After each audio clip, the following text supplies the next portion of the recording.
भारतात 2 करोड रुपयाची property investment करताय.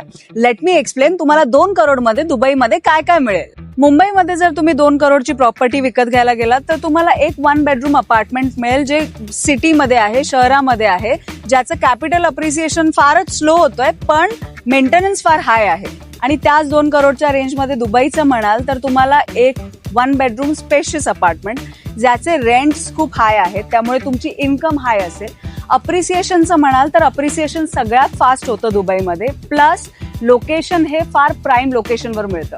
आणि या सगळ्यासोबत हे विसरून चालणार नाही की दुबईच्या प्रॉपर्टीज ह्या जागतिक दर्जाच्या प्रॉपर्टीज आहेत, अम्युनिटीज या वर्ल्ड क्लास आहेत. प्लस जी तुमची इन्कम असणार आहे, रेंटल इन्कम असू देत किंवा तुमचे प्रॉफिट असू दे जे प्रॉपर्टी विकल्यानंतर येतं, त्याच्यावर कुठल्याही प्रकारचा टॅक्स गव्हर्नमेंट घेत नाही. आहे की नाही ही एक स्मार्ट इन्व्हेस्टमेंट?